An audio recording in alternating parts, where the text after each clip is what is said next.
Amigas e amigos, até os camelos que vagam pelo deserto do Oriente Médio sabem que a questão determinante para a aterradora vitória do Donald Trump nas eleições presidenciais dos Estados Unidos é a questão da economia, especialmente a geopolítica da energia, a geografia do petróleo.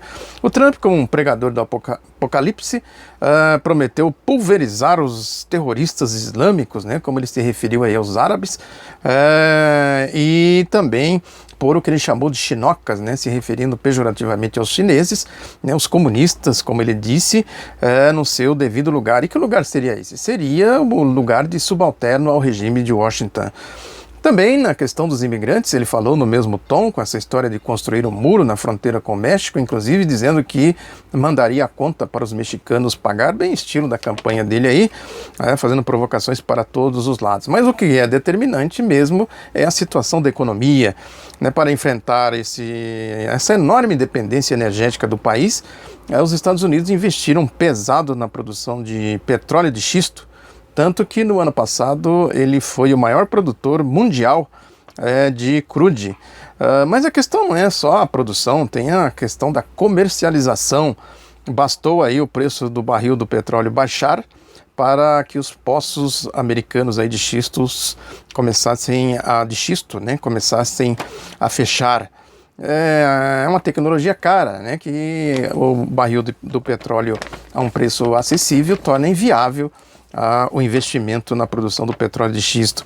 Mas a questão também, outra questão muito essencial, é que Trump prometeu enfrentar a questão chinesa, né? Isso merece muita atenção. O que quer dizer isso exatamente? O que vem a ser enfrentar a questão chinesa? A questão é que quando os americanos ou qualquer pessoa no mundo sentarem para ver o próximo filme do Batman, estarão aí ajudando o homem mais rico da China a acumular mais dólares. Por que isso acontece, né? Porque o tal do Wang Jianlin, né, dono das principais salas de cinema dos Estados Unidos, acaba de comprar os estúdios Legendary. Ou seja, é uma crescente presença da China, né, de chineses nos Estados Unidos.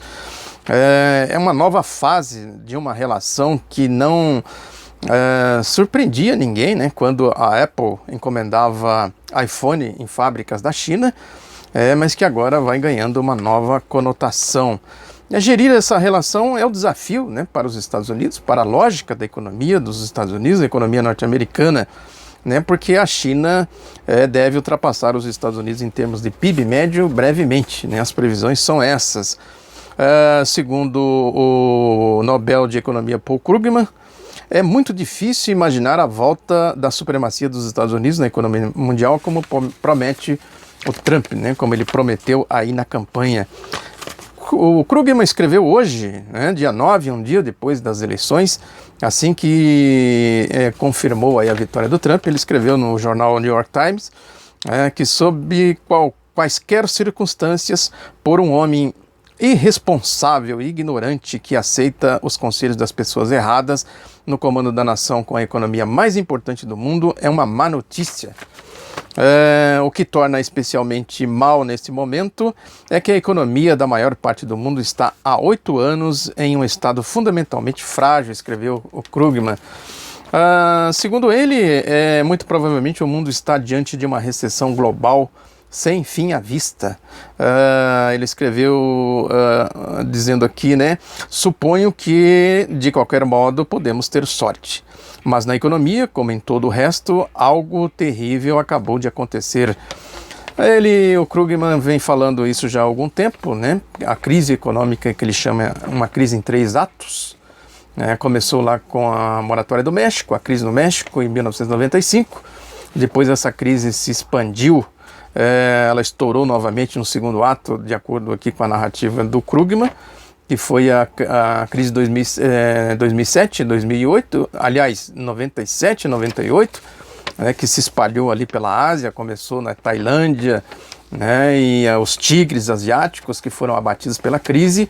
E depois a crise chegou na Argentina em 2001, né, e depois foi o segundo ato e estourou aí o terceiro ato, que foi a crise grave iniciada em 2007 e 2008. Ele está dizendo aqui, na verdade, que a perspectiva de se sair desta crise, ele falou inclusive da ajuda do Banco Central americano, o Fed, né, que diante da perspectiva de agravamento da crise com as propostas do Trump, né, o Fed não tem sequer como ajudar a economia. Como se sabe, o Fed atuou ali despejando uma dinheirama no sistema financeiro para tentar salvar o sistema financeiro, né, e isso, os economistas que analisam esse caso com a perspectiva mais do ponto de vista da produção e não da circulação financeira do mundo das finanças, né, dizem que isso simplesmente agravou a crise, né, porque o sistema financeiro foi preservado, mas a produção continua patinando, né, continua aí, ele está dizendo aqui agora de uma recessão global, né, porque isso vai gerando efeitos sobre efeitos, não há perspectiva de solução dessa crise, né, que também aí vai tendo evidentemente os seus desdobramentos políticos, conforme eu já comentei aqui ontem, né.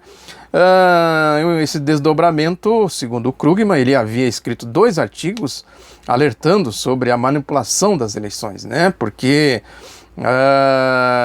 aí, sem dúvida, a gente precisa ter na devida conta que são eleições, assim como acontece aqui no Brasil, né? São eleições aí que há interesses muito grandes por trás dessas eleições, não é simplesmente a vontade popular como a mídia tenta passar.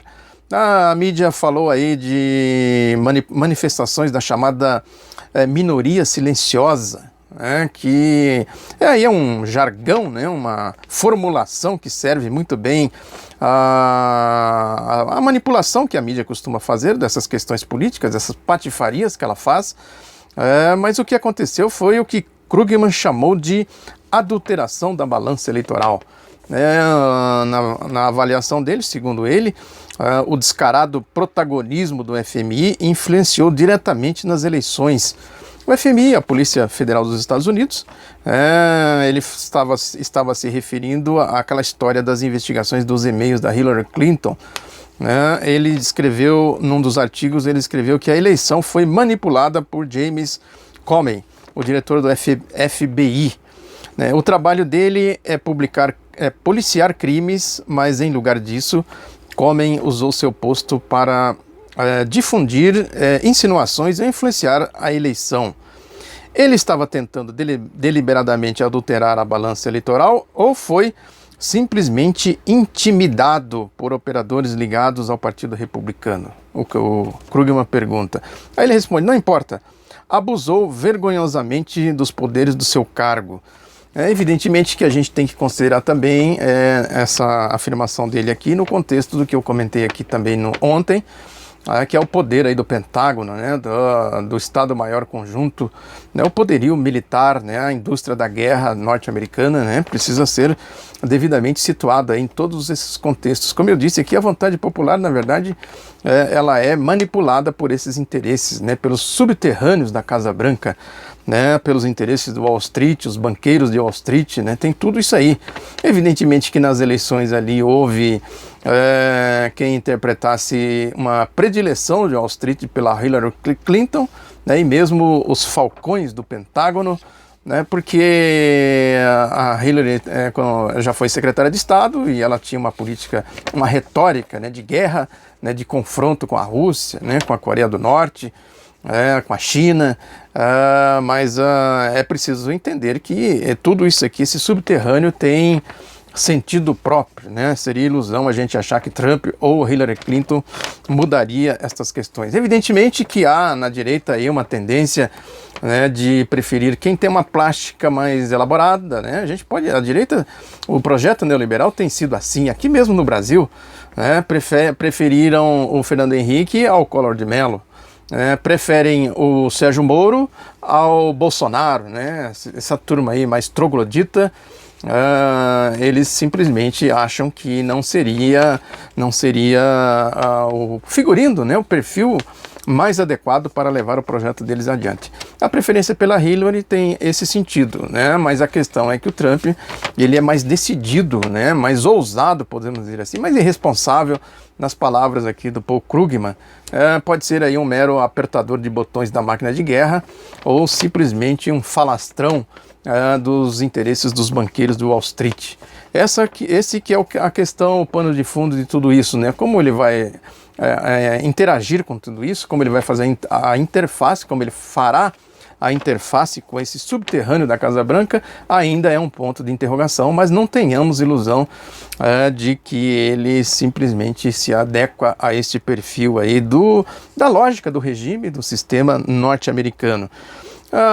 De resto, é preciso considerar que esse artigo do Krugman, esses dois artigos do Krugman, ele se refere a uma questão muito presente aqui na nossa realidade brasileira, que é esse papel aí de Sérgio Moro, né, dessa turma toda aí da Operação Lava Jato, Deltan Dallagnol, os delegados boca sujas aí da Operação Lava Jato, que também tiveram e estão tendo ainda, na verdade, papel determinante na questão política e no cenário político do nosso país, sem que ninguém tenha mandado essa turma fazer isso através de voto ou qualquer outra manifestação popular. São usurpadores, né, estão aí fazendo politicagens se utilizando do cargo, como fez aqui o James Comey, de acordo com o relato aqui do Paul Krugman.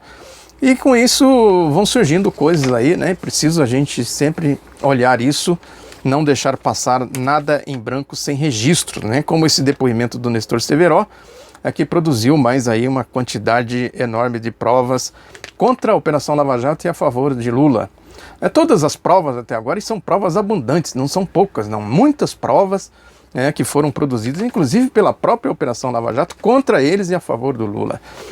Para se ver até onde vai o papel politiqueiro dessa gente que andaram aí, Moro gravando vídeos, dando entrevista no Jornal Estado de São Paulo, Deltan Dallagnol escrevendo artigo na Folha de São Paulo, sem contar aquele show de circo que ele fez quando ele fez as acusações contra o Lula, né?